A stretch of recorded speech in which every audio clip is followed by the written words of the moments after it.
wabarakatuh.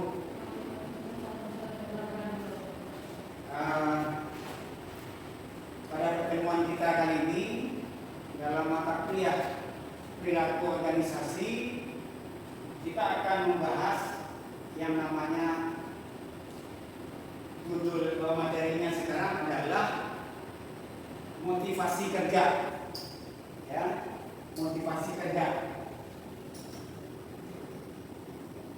Motivasi kerja.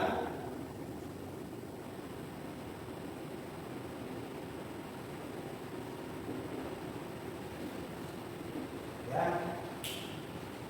sebelumnya nanti Bapak absen, saudara semua. Jadi motivasi kerja ini merupakan faktor penting juga, ya, untuk keberhasilan suatu organisasi dalam mencapai tujuan. Karena saudara mendengar istilah motivasi, ya. Jadi artinya dorongan dari kemauan dan kesadaran dari si pegawai. Tidak gampang untuk memotivasi pegawai, ya, untuk proses-proses. Yang di sini motivasi ini mewakili proses-proses psikologi untuk mendorong timbulnya tindakan berupa sikap dan perilaku, ya. Jadi motivasi ini tidak dapat diukur, ya, kayak apa, ngerol atau apa, jarak, nggak bisa diukur secara langsung. Tapi motivasi ini bisa disimpulkan dari sikap yang tampak, apa yang ditampilkan, ya. Karena pegawai itu dalam suatu organisasi atau perusahaan jumlahnya banyak. Perilaku dan karakter individunya masing-masing pegawai itu juga berbeda-beda, ya. Jadi itulah nantinya bagaimana seorang manajer di perusahaan itu memotivasi bawahannya atau karyawannya.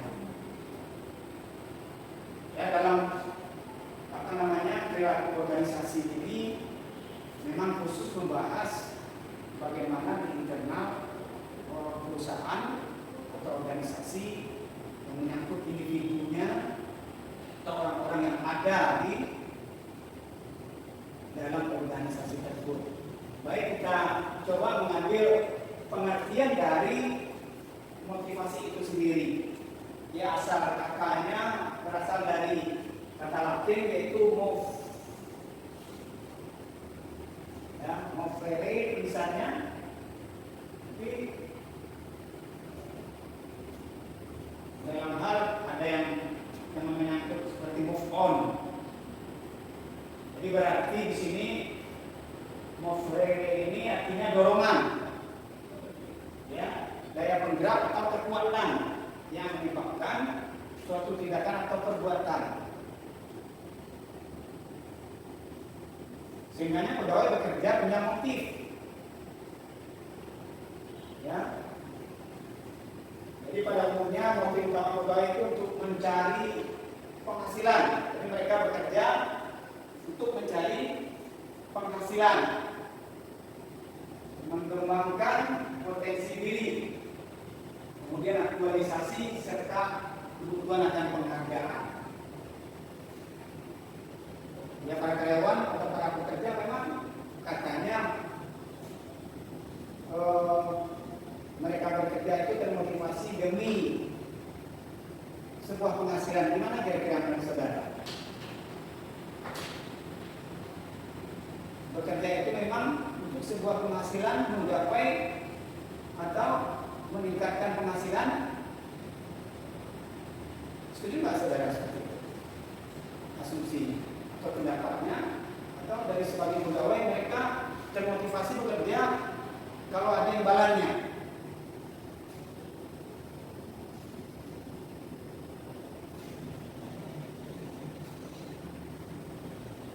Kira-kira menurut Katrin,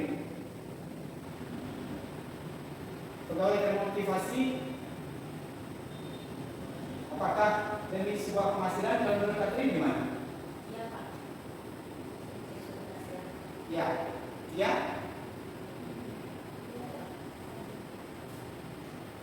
Demi penghasilan. Kalau penghasilan besar, termotivasi untuk kerja besar. Kalau penghasilan kecil, kurang. Ya, memang ada yang sebagian pegawai atau karyawan itu berpendapat seperti itu. Tapi kan ada pemikiran lain dari seorang pegawai. Nanti coba kita lihat. Ya. Jadi itu mengenai pengertiannya.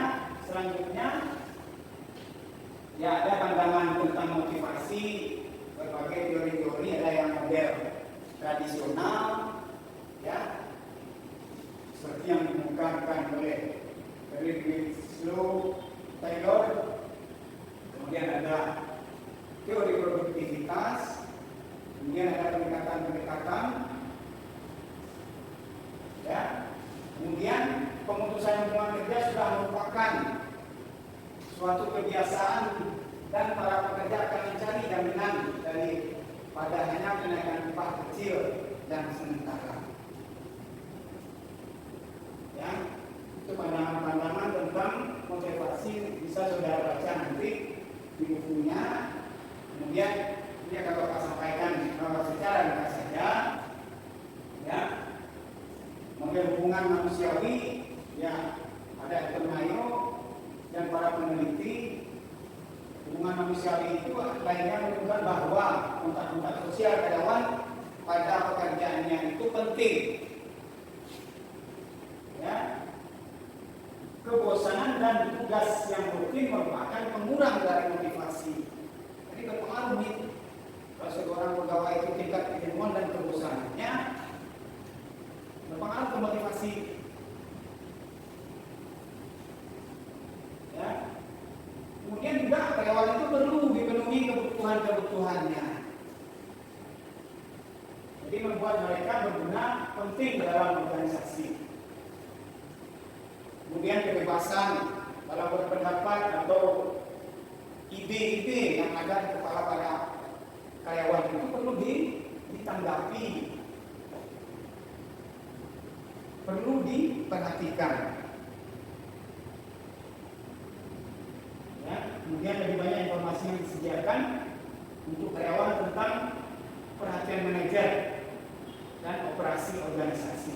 Jadi itu model hubungan manusiawinya. Kemudian ada model sumber daya manusia.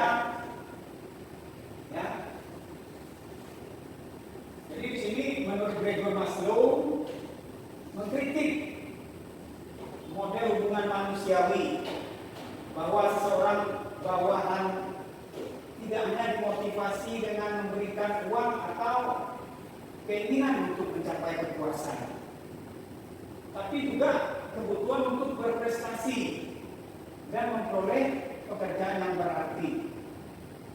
Ya, apa artinya?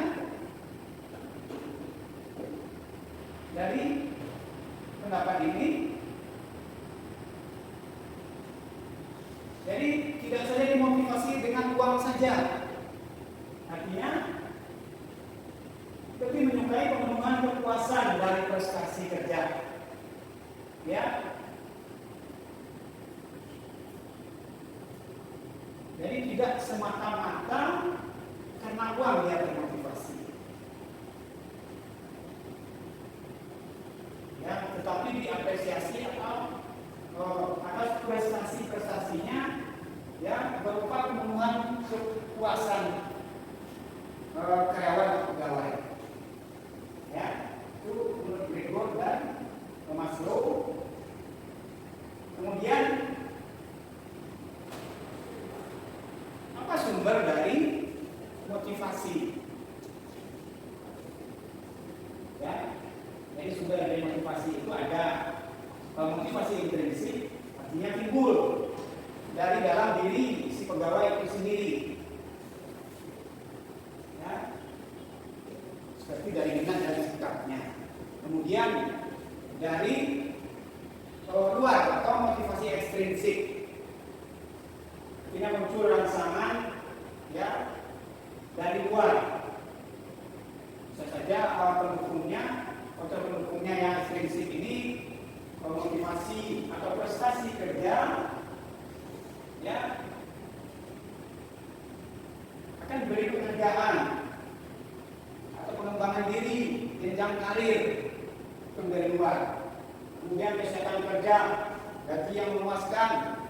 Kemudian ada keselamatan kerja K3-nya.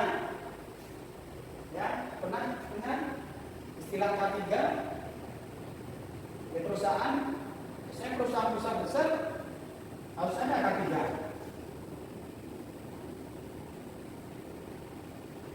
Ya, diwajibkan. Kemudian karakteristiknya motivasi kerja, ya ada 3 macam karakteristik. Ya, artinya ada usaha, ada ketekunan, ada arah.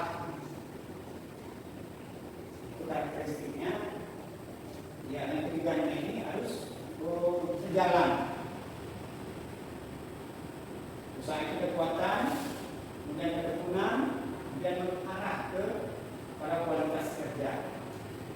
Nah, ini yang perlu saudara pahami tentang hal motivasi kerja ini. Apa sih yang mempengaruhi motivasi kerja ini?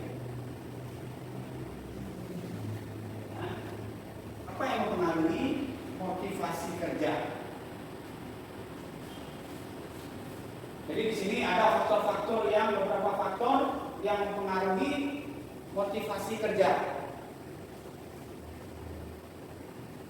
Ya, apa faktornya? Yang pertama keluarga dan kebudayaan. Jadi keluarga ini berperan penting terhadap seorang pegawai. Ya, artinya motivasi berprestasi pegawai dapat dipengaruhi oleh lingkungan sosial seperti orang tua dan teman. Jadi ada dorongan dari orang tua atau teman. Ya, teman ini ada istilahnya dengan apa? Sekarang ini bestie ya. Populer ada bestinya sebagai pendorong. Teman baik, teman dekat.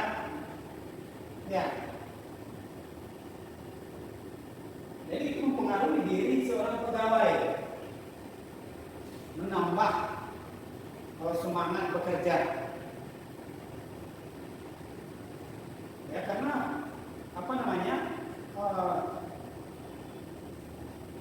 suasana bekerja itu, banyak bekerja itu tingkat kejenuhannya atau tingkat kebosanannya tinggi. Yaitu faktor pertama keluarga, kemudian konsep diri. Jadi di sini artinya berkaitan dengan bagaimana pegawai berpikir tentang dirinya.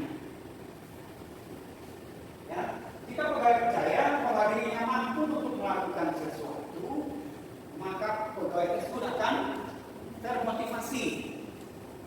Jadi memang konsep diri ini memang perlu kesadaran, ya. Percaya diri itu yang utama. Kemudian faktor ketiganya jenis kelamin. Jadi artinya di sini prestasi kerja di lingkungan pekerjaan umumnya diidentikan dengan maskulinitas, sehingga banyak para wanita belajar tidak maksimal, khususnya jika wanita tersebut berada di antara lingkungan pekerjaan yang didominasi pria. Gimana kira-kira untuk saudara? Jadi artinya apa? Para pekerja wanita itu kurang termotivasi karena lingkungan pekerjaan itu banyak para prianya. Apa? Benar begitu? Kalau pria dalam satu ruangan itu misalnya ada 10 pegawai, satu ada yang wanita 2 orang.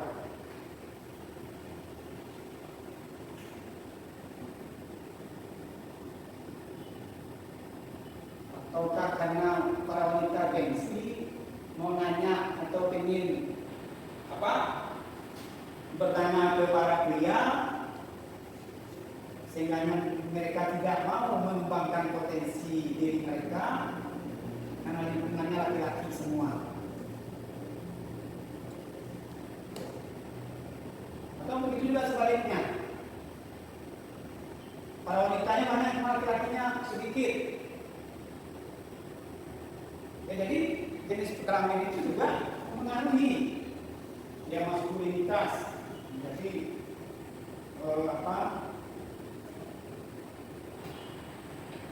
di kelompok itu atau di ruangan pekerjaan itu banyak laki-lakinya, maskulin.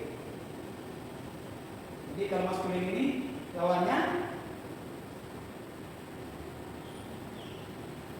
apa? Lawannya maskulin, feminin. Ya.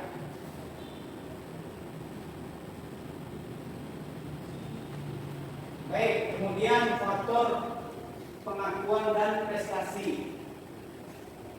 Jadi artinya pegawai akan lebih termotivasi untuk bekerja lebih keras apabila dirinya merasa diperdulikan atau diperhatikan oleh pimpinan, rekan kerja dan lingkungan kerja. Ketika di perusahaan ditargetkan volume penjualan harus bisa kita capai 100.000 unit. Ya, bagaimana menggerakkan, mendorong para manajer penjualannya supaya bisa mencapai target.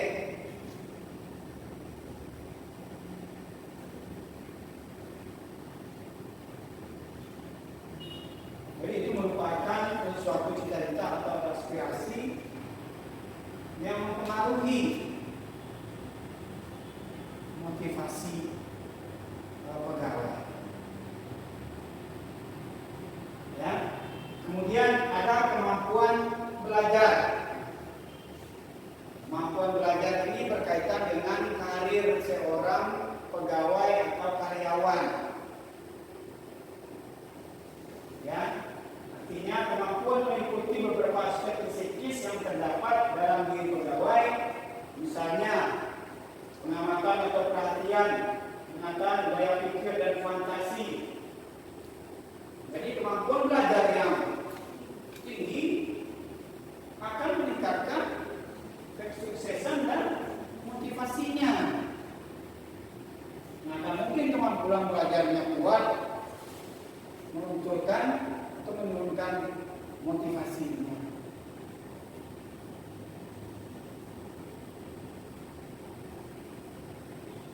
Semakin kuat belajar, semakin tinggi kesuksesan yang akan diraih nantinya. Akan semakin bagus pengembangan karirnya. Ya. Kemudian yang ketujuhnya kondisi pegawai. Jadi artinya kondisi fisik dan kondisi psikologis pegawai sangat mempengaruhi faktor motivasi kerja. Sehingga sebagai pimpinan organisasi harus lebih cermat melihat kondisi fisik dan psikologis pegawai. Jadi artinya apa? Di sini misalnya pegawai kelihatan lesu,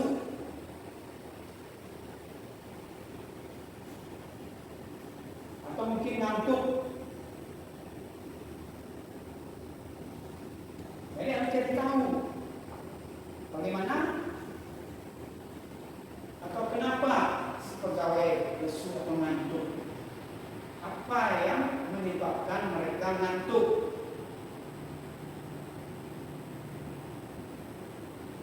Nah, di sini bisa saja disebabkan mereka belum sarapan atau di rumah ada masalah rumah tangga sehingga menimbulkan kejengkelan atau kecemasan, sehingga mempengaruhi kondisi fisik dan psikologinya.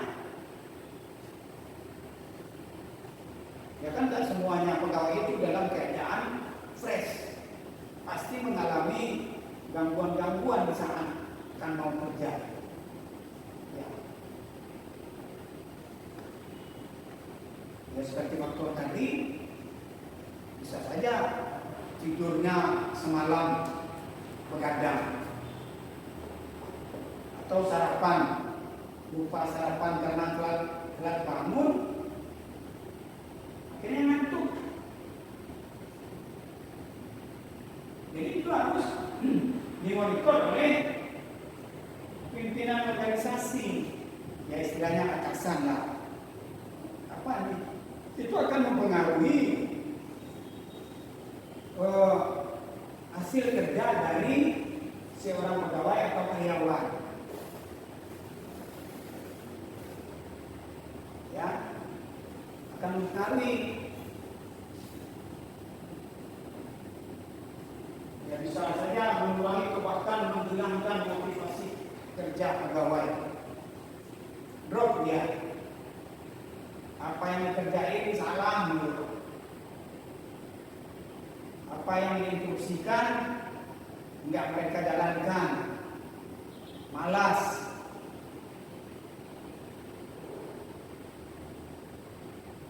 Akhirnya apa? Apa yang diinginkan si pimpinan enggak terwujudkan.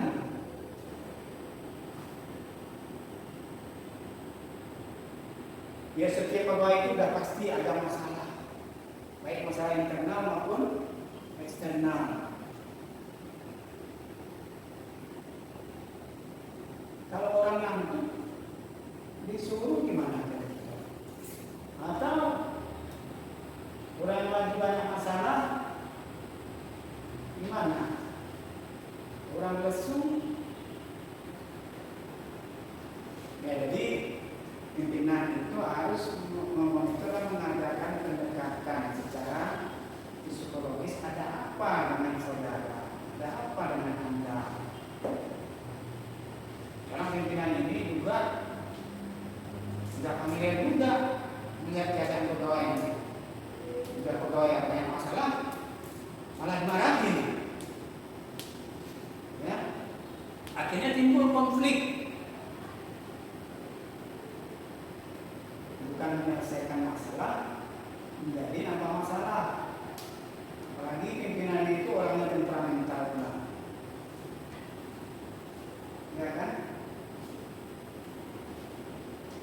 Kemudian yang ke-8, kondisi lingkungan. Jadi artinya lingkungan motivasi itu lingkungan merupakan unsur-unsur yang datang dari luar diri pegawai. Bisa saja dari lingkungan keluarga atau organisasi atau lingkungan masyarakat, baik yang menghambat maupun yang mendorong. Jika dia dari lingkungan organisasi, pimpinan harus berusaha mengelola kondisi lingkungan kerja dalam rangka meningkatkan motivasi. Ya, jadi artinya apa? Pimpinan harus mengkondisikan misalnya sarana-sarana pendukung di dalam organisasi atau kantor. Baik itu penerangan peralatan disempurnakan, keadaan internal ruangan. Ya bagaimana suasana bekerja itu menjadi menyenangkan. Ya. Semua fasilitas dilengkapi. Kemudian ada unsur-unsur dinamis dalam pekerjaan. Ya, artinya di sini unsur keberadaannya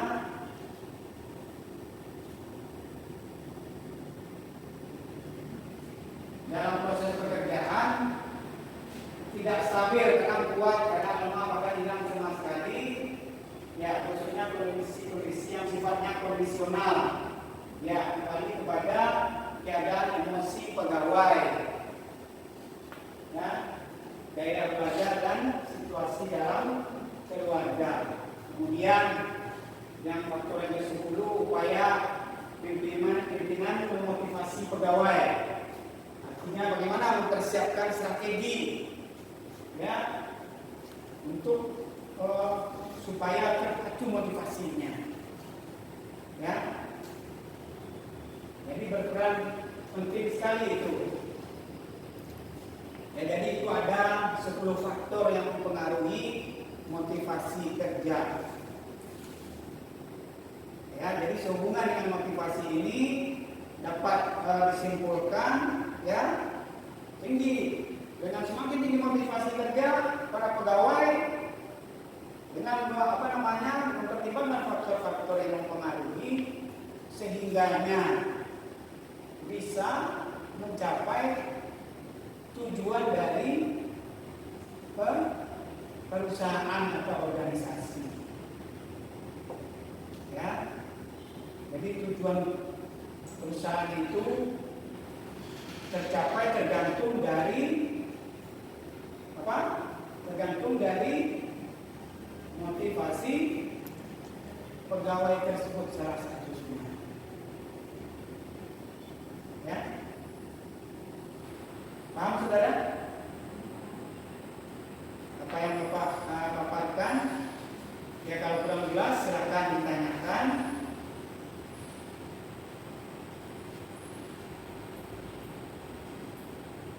Ada yang kurang jelas atau yang ingin ditanyakan silakan.